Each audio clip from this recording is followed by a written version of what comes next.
This is Optimal Finance Daily, episode 1985.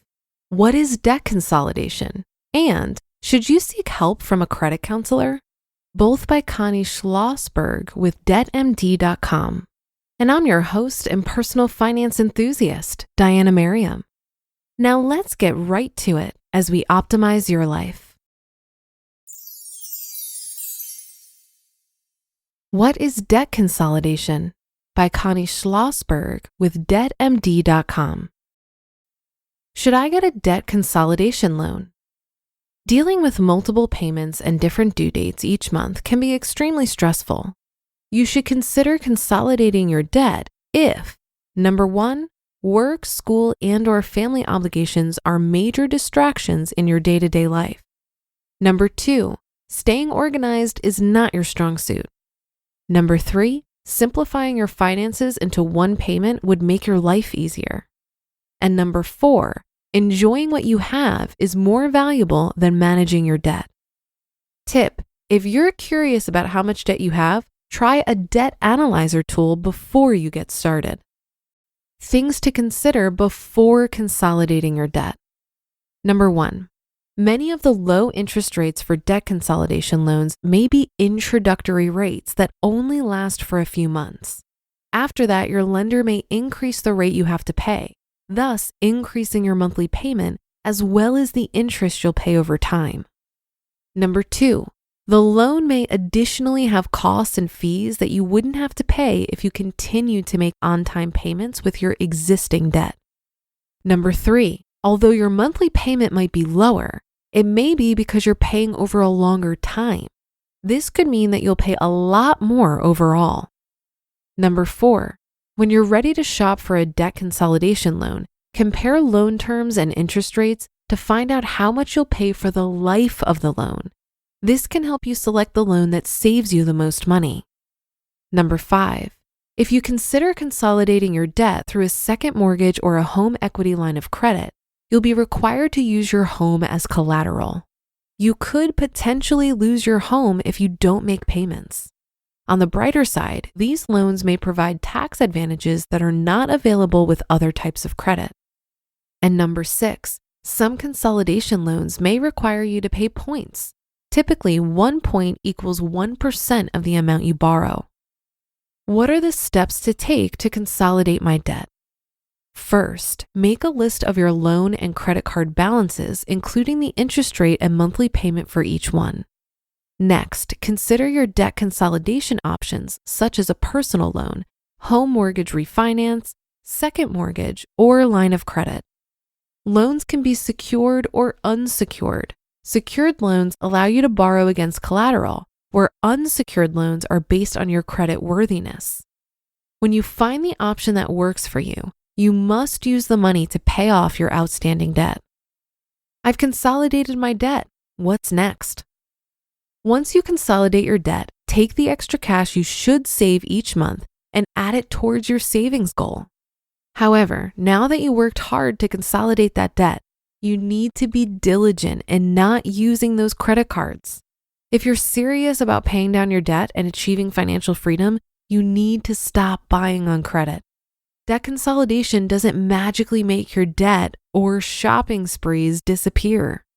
Take a hardcore look at your spending. It's important to understand why you're in debt. If you have a lot of debt because you spend more than you earn, a debt consolidation loan probably won't help you unless you slash your spending or boost your income. Should you seek help from a credit counselor? By Connie Schlosberg with DebtMD.com. Are you currently struggling with an overwhelming amount of debt? If you think you have already exhausted all of your options and still have not found a solution, you might want to speak to a credit counselor. What is credit counseling? Credit counseling agencies are nonprofit agencies that offer free budgeting assistance and financial education. In some cases, credit counselors can also help negotiate with creditors to achieve reduced interest rates. What services can you expect from a credit counselor? Many people burdened with credit card debt, medical bills, or student loans turn to credit counseling to help them find the best solution to help manage their finances. Credit counselors offer the following services: financial education, general budgeting, student loan counseling, home ownership counseling, a debt management plan, and bankruptcy information. What should you do before seeking help? Examine your financial status. Gather all of your bills, verify your credit report, and make an honest assessment of earnings and expenses before heading to a credit counseling office. Do your research. Understand that as nonprofits, credit counseling services are available at a minimal cost. However, you should still take the time to search for qualified and reputable credit counseling services. Commit to a plan. You need to be patient and bear in mind that debt problems cannot be resolved overnight. Talking to a credit counselor will not magically eliminate your debt. You must stick to a budget, make efforts to cut down your expenses, and find ways to boost your income so you can pay off your debt faster. Tips in choosing a credit counseling agency. Here are some great tips on choosing the right credit counseling agency for you. Identify your financial struggles and the areas where you need help with. This will serve as your basis for finding the right credit counselors that offer the expertise you need to solve your problem. Ensure that the credit counseling agency you're seeking help from is certified and accredited. Verify the legitimacy of the agency you're working with through the National Foundation for Credit Counseling or check out the Better Business Bureau. Don't be afraid to ask questions. Ask the agency about their services and what fees are involved.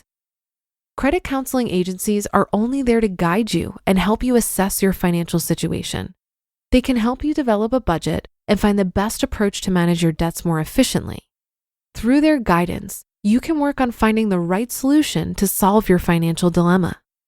Should you decide to seek help from a credit counseling organization, it's important to know that their goals are aligned with yours and that you understand the terms and conditions involved. Also, remember that there are scams out there, so do your best to stay away from these types of agencies to avoid making your situation worse. You just listened to the post titled, "What is Debt Consolidation?" and "Should You Seek Help from a Credit Counselor?" both by Connie Schlosberg with DebtMD.com. I thought this was great advice on the topics of debt consolidation and working with a credit counselor.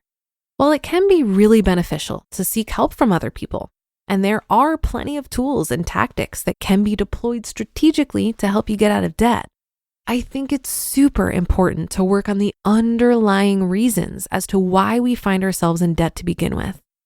When I was in debt, I attempted to address it for years with no success.